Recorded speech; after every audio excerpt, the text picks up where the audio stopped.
तुम्हा सगळ्यांना माझा नम्रतापूर्वक नमस्कार।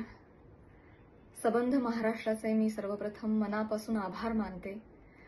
पत्रकार परिषद घेतल्या क्षणापासून ते आतापर्यंत मी आणि माझ्या कुटुंबियांनी शेकडो phone calls, messages, social media tags receive केले। महिलांच्या सन्मानासाठी समाजातल्या सर्व स्तरांमधून आवाज उठवला गेला, पाठिंबा दिला गेला, समर्थन दिलं गेलं। यामुळे आम्हाला फार बळ मिळालं, समाधान वाटलंय। खूप खूप धन्यवाद। त्याचबरोबर माननीय आमदार श्री सुरेश धस यांचे देखील मी मनापासून आभार मानते। अत्यंत मोठ्या मनानं त्यांनी देखील समस्त महिला वर्गाची माफी मागितली, दिलगिरी व्यक्त केली। दादा खूप धन्यवाद। असं करून तुम्ही छत्रपती शिवाजी महाराजांच्या विचारांचे पाईक आहात हे दाखवून दिलं। छत्रपतींची भूमिका महिलांच्या सन्मानासाठी किती कठोर होती हे आपण सगळे जाणतो आणि ही छत्रपतींची भूमी आहे आणि त्यांचे विचार इथे पुढे चालवले जातील हेच तुम्ही या कृतीतून दाखवून दिलंय। धन्यवाद। याचबरोबर मी महाराष्ट्राचे मुख्यमंत्री माननीय श्री देवेंद्रजी फडणवीस यांचे देखील मनापासून आभार मानते। त्यांनी आज जातीनं लक्ष घातलं आणि अत्यंत निगुतीनं, संवेदनशीलतेनं हा विषय पुढे नेला, मार्गी लावला। मनापासून धन्यवाद। त्याचबरोबर महाराष्ट्र महिला आयोग आणि आयोगाच्या अध्यक्षा माननीय रुपालीताई चाकणकर यांचे देखील मनापासून आभार। त्यांनी देखील त्वरित यावर कारवाई केली। माध्यमांचेही मनापासून आभार की त्यांनी हा विषय हाताळताना संवेदनशीलता दाखवली। खूप खूप धन्यवाद। गेल्या 2 दिवसांपासून आणखी 2 मुद्दे फार चर्चिले गेले, मी त्याबद्दलही या निमित्तानं बोलू इच्छिते। मी पत्रकार परिषदेतही म्हटलं होतं की धस साहेब बोलले त्यामुळे आज मला पत्रकार परिषद घ्यावी लागली। ते नसते बोलले तर आज मी तुमच्या समोर नसते।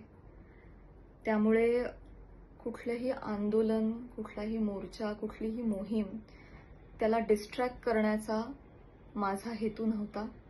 माझ्या मार्फत कोणा दुसऱ्याचाही हा हेतू नव्हता हे इथे मी नमूद करू इच्छिते, जाहीर करू इच्छिते, क्लिअर करू इच्छिते। आणि खरोखरीच धस सर बोलले नसते तर आज मला हे सगळं करायची काही गरजच पडली नसती। त्यामुळे कोणीही त्यातून कुठलाही गैरअर्थ काढू नये। आणि अर्थातच संतोषदादा देशमुख यांच्या बाबतीत जे काही घडलं ते बघून सबंध महाराष्ट्र हळहळला, आम्ही देखील हळहळलो। ती देखील घटना अतिशय निंदनीय आहे आणि त्यांच्या कुटुंबियांबरोबर आमच्या सहवेदना आहेतच आणि गुन्हेगारांवर कठोरातली कठोर कारवाई लवकरात लवकर झालीच पाहिजे याच मताची मी देखील आहे आणि मला खात्री आहे सबंध महाराष्ट्राचं हेच मत आहे। फक्त आम्ही समाज माध्यमांवर व्यक्त होत नाही याचं कारण पुन्हा तेच की आम्ही व्यक्त झालो की आमच्यावर टोळधाड पडते, ट्रोलिंग केलं जातं आणि अतिशय अनफॉर्च्युनेटली त्या ट्रोलिंगच्या देखील बातम्या केल्या जातात आणि आम्हा कलाकारांचं जे काम आहे ते सगळं सामाजिक प्रतिमेशी निगडित आहे। त्यामुळे आम्हाला मर्यादा येतात। कलाकारांनी वैतागून हतबल होऊन समाज माध्यमांवर अशा गोष्टींबाबत व्यक्त होणं बंद केलंय। जो काही दुसरा गट असतो त्या घटनेचा, समाज असतो, ते सगळे खूप बदनामी करतात, हर्ट होतात म्हणून हल्ली कलाकार व्यक्त होत नाही। पण मी तुम्हाला खात्री देते जर खरोखरच जर कमेंट सेक्शन जरी बंद झाल्या ना, त्याच्यावरचा ट्रोलिंग जरी थांबवलं गेलं, बंदच झालं की कोणी मतच व्यक्त करायचं नाही त्याच्यावर, तर बघा सगळे कलाकार आणि कलाकारच काय समाजातले सगळेच स्तर मैदानात उतरतील आणि तुमच्या समर्थनार्थ येतील आणि सगळ्यांच्या समर्थनार्थ येतील।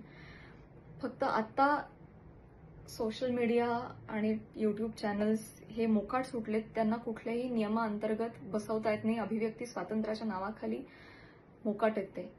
अर्थात मी मुख्यमंत्री साहेबांकडे ही देखील विनंती केलेली आहे की याच्यात काहीतरी नियमावली असावी।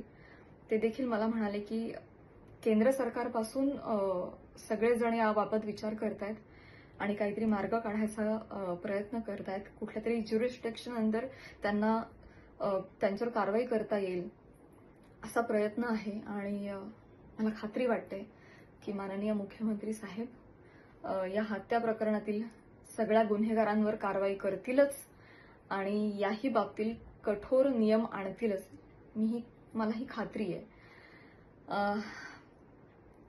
एवढ्या सगळ्या बाबींमधून मी फक्त एवढंच तुम्हाला सांगू इच्छिते की आमच्याही काही अडचणी आहेत, रिस्ट्रिक्शन्स आहेत हे तुम्ही समजून घ्या आणि आमच्या हेतूवर अजिबात किंतु परंतु प्रश्न उपस्थित करू नका असं नाहीये.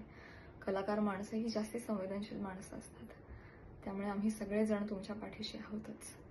आणि जाता जाता आज मी इथे हेही नमूद करू इच्छिते की आमदार साहेबांनी माफी मागितल्यामुळे आता मी त्यांच्यावर कोणतीही कायदेशीर कारवाई करणार नाहीये, मी करू इच्छित नाही. आणि आज या संपूर्ण प्रकरणावर माझ्याकडूनही मी पडदा टाकतेय.